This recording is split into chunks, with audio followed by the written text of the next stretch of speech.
Hey, hey, hey. Welcome to Monday. This is Takia, your facilitator of transformation. I absolutely love helping people to release their past and create a life that they truly love. Who doesn't want that? I mean, don't we all? And sometimes we need a little help getting there. And that is what actually brought me to the question tonight about transformation. I was talking with a friend of mine earlier, actually a family member, and we were talking about just how people are just fascinating, and and so many of us have habits or ways of behaving that we know stem from events of our childhood, and they were coping mechanisms that we integrated to help us make it through whatever we needed to survive at the time.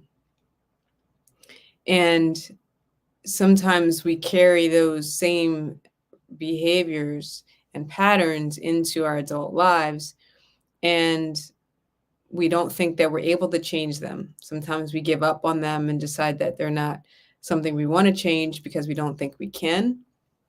Or sometimes we don't recognize that we would actually have a much better life if we had different patterns. We don't know what it would feel like to live without that pattern because it's become such a normal experience and way of being for us.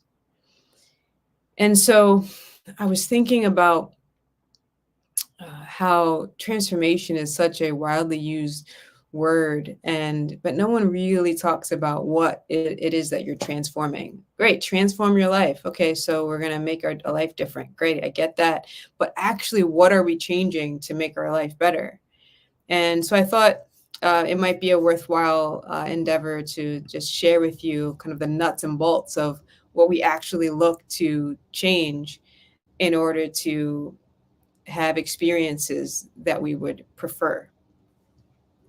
And I think it's really important to from the door, really have an intention of changing for a worthwhile purpose, right? We're not changing because we think something's wrong with us, but we're changing simply because the course that we're on is not giving us the desired outcomes, ones that are true to our heart's desires. They're not lining up with the vision we have for our life. And that is a worthwhile reason to create change. It's a very different energy to decide to change because you think you're broken or you think something's wrong with you or something needs to be fixed. So I think that it's definitely a distinction you want to make when you're stepping on the path, which is to decide from any change that we're making it because we choose to have different outcomes, not because someone told us that we're not good enough or we believe we're not good enough, but because we want a different outcome. So we know that doing the same thing over and over again has not produced the outcome that we want. And so we're willing to try something new. And so, what is transformation, right? Like, what is it exactly? So when we're talking in the spiritual realm, where we're looking to actually make change, we're talking about making a thorough and dramatic change in the form of something, to the form of something. And that is our identity. How we see ourselves, who we see ourselves as, is actually what we're changing. And our identity has many parts. And there are five main parts, and then there are a list of other things that I'll share with you. But from the most shallow to the deepest, the things that create something called our structure, the integrity of who we see ourselves as and who we show up as in the world, our identity, our behavior, which is it speaks the loudest because it's what also affects other people most apparently and most most obviously. And so behavior is basically the reactions to the stories and the emotions, the stories that we have in our head about what we have experienced or what we're in actually are experiencing. And also, behavior is a reaction to the emotions that we have. So the thoughts and the emotions that we have, they direct our behavior. That makes sense, right? So behavior is kind of the low man on the totem pole. It's the most outward expression of what's happening on our inward aspects, right? It's the most obvious thing that can give us an arrow pointing to something needs to be shifted. And if we want a different outcome, different behavior will give you a different outcome. But it's not the deepest level of change. So if we want to actually change and have it be lasting, we can't just stop doing a behavior, right? If you know that you are eating too much food at every sitting and your pants are busting open, just stopping eating yourself from eating, the same amount of food is only going to be a temporary fix on what a deeper problem or concern or lack of alignment is. Like there may be emotional stress that's causing, the actual behaviors, or a story that we're telling ourselves about our inability to to stay at a healthy weight, right, might lead us down a path of a behavior that seems like we can't stop, right? So we can put a stop to behaviors temporarily, but that is not where change will be lasting, right? That's the whole. We know that disciplining kids, you tell them not to do something, you change, they don't do it for like a week, and then they're back to it, like, so we're just big kids, to be honest, right? We're just in bigger bodies. But most of us are still very much who we were 10 years ago, with respect to our core aspects of our personality, right? And we still love to have fun, and we still want to be in wonder, and we still, even if we feel like society and our conditioning doesn't allow us to be in joy and be in levity and be childlike, not childish where you're immature, but childlike in our ability to see things with new eyes and really have experiences that move us and allow ourselves to be seen, to speak the truth, the whole truth, and nothing but the truth without fear of rejection or admonishment, right? So, these are aspects of being childlike that we sometimes suppress because of our conditioning or our label of it as being an adult. So behavior, right? So that's kind of the kind of surface level of change and transformation. The next level is what is kind of the invisible conversation that happens in our minds that sometimes gets shared with the world, right? Behavior is something that can always be seen. The next level, which goes a bit deeper, is something that we can sometimes keep private, right? So that's why it's deeper, right? So we have thoughts and stories that operate behind the scenes that actually influence the behavior. And again, it's not the deepest layer where work can be done. Work can be done here. You can change your thoughts, but we have so many all day long. We're thinking many, many, many thoughts, and they're not all true. And so it's important to know that we are not our thoughts, just like we are not our behavior. These are simply reactions to what is actually stuck in our bodies and the conditioning and patterns that we have created. So when I say stuck, I'm referring to energy that has not been fully expressed. So that's emotions that get suppressed or depressed down into our bodies and our nervous system.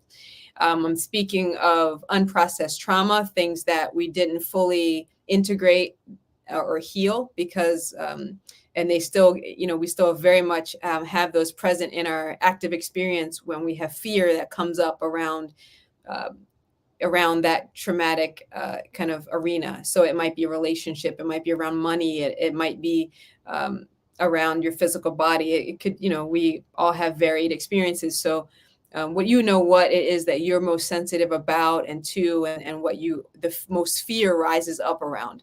So it is likely where, you can find your trauma if you aren't aware.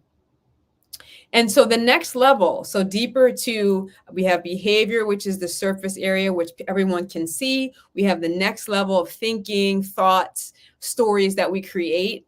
And then the next level beyond that is a bit deeper. It's the feelings that we have that we could share or could not share. They could also be private. They often get displayed on our face. They definitely influence the stories and are influenced by the stories, and they also influence our behavior. The difference between, someone who is able to control their behavior or not is pretty immense, right? So there are consequences for not being able to control your behavior. And then, so then this is, emotions that I just spoke of. They can be also unexpressed. Like, so we have this ability to not fully allow ourselves to feel things. And what happens when we do that is that we'll a lot of times develop body pain. So these emotions get suppressed and they get depressed and they get compressed and they densify and often can become illness in the body, because the body is meant to have energy flow through it, not to trap it in our tissues. And so emotions, energy in motion, is simply a process of a series of processes that happen, but you just know that the wave of energy that comes up is meant to run through your body and be fully expressed in about 90 seconds. And so if you're having the same emotion for an hour, it's because you're triggering the thoughts. You're having the same thoughts that are triggering the emotion, and you're likely engaging a behavior that continues the thoughts that contribute to the emotion. So you're in a cycle. It's not like it's a one emotion that just continuously gets poured out. You're actually continuing the cycle, because 90 seconds the energy is gone and then you restart it. But you restart it so close together that it feels like one continuous experience. Let that sink in. So this is why it's so important for us to have autonomy over regulating our own nervous system, because we can limit our suffering. If you anytime we excrete things from our body, it actually feels good. We feel a relief. And after you go to the bathroom, you feel relieved, right? We relieve ourselves of the waste product, right? And so it's the same thing. We have emotions that come up and they're meant to be discharged. And so can you imagine if you never discharge what's meant to be eliminated from your body? It's the same thing. And so this is a really important aspect, because this is the level of transformation that can begin to have lasting effects. So we're constantly pouring more of this into our bodies, right? We're always going to feel. Feeling is an essential part of being human. And it's a joyful part, because when we say that we want to do something, it's because we want to have an experience, and it's because we want to have a feeling while we're having the experience. And there are many ways to have that feeling, right? And there are many times in our lives when we'll have those feelings, and it's really about. And so if you think about how often we feel, you can understand why it's so important to have tools and processes to make sure that it stays fluid rather than getting stuck. So the next level, beneath the emotions, so we have behaviors, then we have our thoughts and the stories, kind of the mental aspect of us being human beings. And then you have the third level, which is emotion. Now we're starting to get into the area where we can actually start affecting change, right? Because we have three levels of our consciousness, and where memories are kept, memories of things that have happened in our past. The kind of bottom level of or aspect, I don't like to say bottom, I'm just doing it so that you have an idea of how these things kind of work together. But just know that there's nothing about us is linear. Nothing about us is linear. Just know that the most tangible aspect of us is kind of our personality, who we know ourselves to be, our ego, which is necessary so that we can be remembered as ourselves when we leave a space and come back into it. When we have friendships and build relationships, we need to be known as ourselves. So ego is not a bad thing at all. We need identity to be known. And also it helps us make decisions. So, it's important to have an ego. What is also important is not let the ego to determine, based on old patterns, what we do now, influenced likely by our subconscious, which is kind of the next level of memory, right? Subconscious memory is about 95% of our behavior runs off of that. And it's so that we don't have to relearn things that help us survive, right? Its whole agenda is survival. It's designed to keep us safe. And so anything that we have experienced previously and survived is on the table and accessible, and we can experience that without a lot of resistance to it. Now, these two aspects of ourselves, this ego, can also call it our conscious mind or our thinking mind, is they're always at odds, because the thinking mind actually wants, our ego, our personality, who we are, we want new experiences. We want to experience new things, pleasure. We want to keep expanding. We want to grow. Like, we crave this. And then if you think about our subconscious, which is innately designed to keep us safe, its whole job is survival. So we're at odds. Internally, we're kind of in a civil war if we don't quite understand how to align the two aspects of ourselves. We're constantly trying to do things and constantly being pulled back into the same patterns by our subconscious, because it does not want us to change. Homeostasis all the way, stay the same. That's safe. That's what your subconscious thinks. So then we have this next level of consciousness, which is our higher self, right? When you think about your higher self, you think about your connection to the infinite source. You think about, some people might call it spirit. Some people might call it your soul. Carl Jung called it the infinite field of information. So it's why a lot of people can have the same idea, halfway across the world. It's why the Nobel Prize is often awarded to two different people at the same time, because we're all pulling from the same infinite field of information. We're all infused with spirit. We're all, if it doesn't matter what you call it, it's all the same. It's bigger than us. If you can just agree that there's something larger than us, something that connects us all, if you can agree with that, then you know what I'm saying. So these three aspects of ourselves, right, are whole memories. And the higher self has no agenda. It simply holds all the possibilities, infinite possibilities. Then our subconscious wants survival, and our conscious mind wants new experiences. So there's a civil war going on below the surface. And then if we want to create something new, the best idea is to rise up and actually change the instructions at the level of our highest self. It's really, really challenging to just change at the subconscious level, because we're constantly adding to what's there. And also much of what is stored there and determines our behavior and patterns is actually, pre-verbal, happen between 0 and 4. And a lot of times we don't even have conscious memory of it. Also, we have epigenetic trauma, and traits, just like physical traits are passed down through our genes, so are certain behavioral aspects of ourselves and memories get passed down, so that we don't make the same mistakes as that someone in our generations before deemed crucial to our survival. There's a lot of research actually going back to experiences like with slavery and the Holocaust, where certain memories get passed down when really traumatic or really highly emotional experiences happen. It gets infused into your DNA and passed down, which makes sense, right? Because part of us is still very much animal, even though we are so much more than just this physical self. We do still have an aspect of ourselves that is very primal. We still have fight or flight responses, right? So we are very primal, and we are also this elevated infinite being, which is why it's so hard to be human sometimes, right? It's just hard, because we're just, it's such a beautiful, paradox. It's beautiful, right? So I'll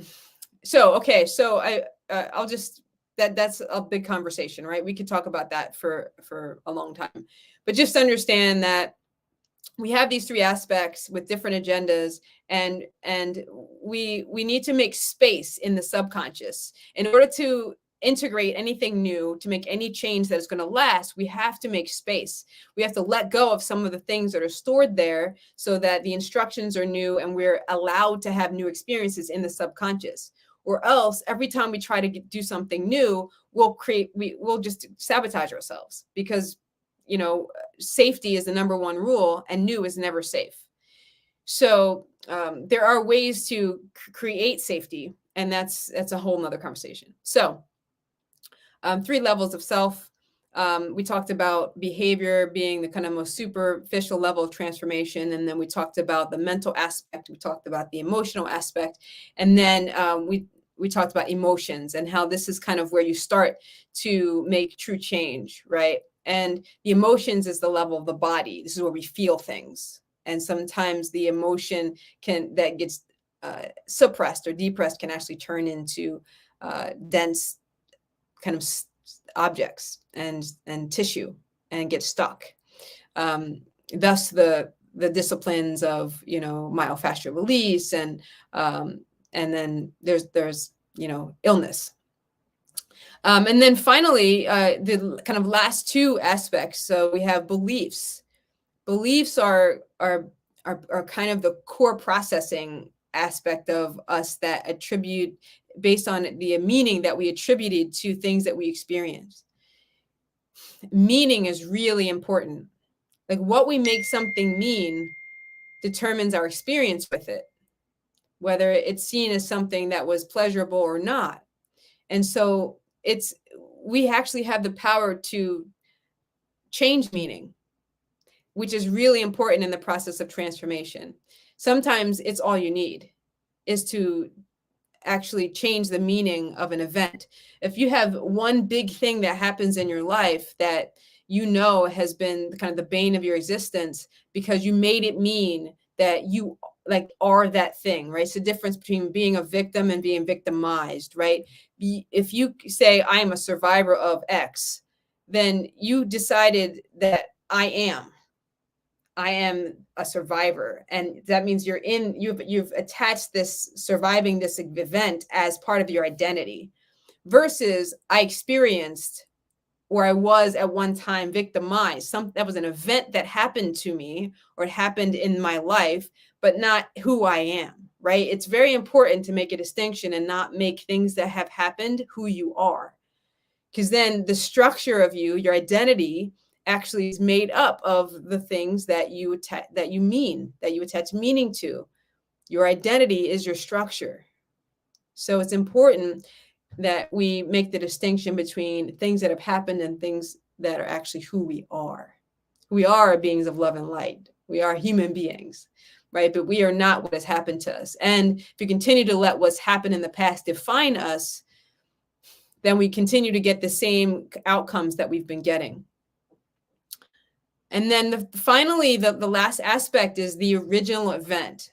As I said earlier, we may not always know what the original event was, and you don't always have to define it verbally. A lot of times your body just remembers, and the infinite field just knows. So you don't have to actually verbalize everything that's ever happened that you want to change in order to have the ability to take actions that you can't currently take because you're impeded by the fear based in a trauma that happened many years ago.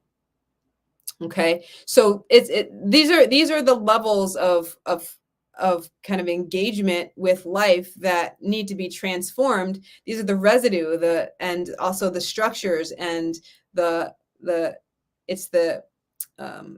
it's how we've packaged what we've experienced. And if we want to have new experiences or more joy, less stress, it's important that we go through a process of releasing what no longer serves us. That's what they mean by that. What have you picked up along the way that no longer serves you, that you need to let go of in order to make space for new experiences? right? What do you need to complete? What processes need to be completed? What trauma needs to continue? What needs to be fully processed and discharged? What emotions need to continue their path through you and be discharged, so that you can actually have room and space to receive new things and experience more joy, right? So this is what we're doing. This is what transformation is. And it's why it's so important, because it's the difference between a life you love and a life you kind of you're stuck in, right? And being stuck is also being numb, being lifeless, right? Stuck, things that don't move are dead. Things that don't move, they don't have the um, aliveness that something with motion has. Anything that's alive is moving. Even plants, like at their cellular level, they're moving. Everything is still alive and they're breathing, and there are so many things happening underneath that soil that we'll never really fully understand, right? There are chemical processes that are always happening. Like there's always movement happening. And so we have the ability to create movement in our life. We have the ability to create momentum in the direction of our highest vision. And we do this by releasing what's in the way. We do this by realigning our thoughts, our word, our deed, so our heart with our thoughts. So the goal of at the mental level is to get it on board, right? Is to make it the servant of your heart, right? Is to make the thoughts serve your greatest vision and your heart's desires, so that it's not having separate conversations and telling you things that aren't true. And and then finally we repattern. You repattern the body, so when you create space, and then you embody what it is that you desire. So this is repatterning, right? And there are processes for all of this transformation. It's just about being willing to commit to a process, which is why I love doing this. How many people walking around on planet Earth hurting? And so hurt people hurt people.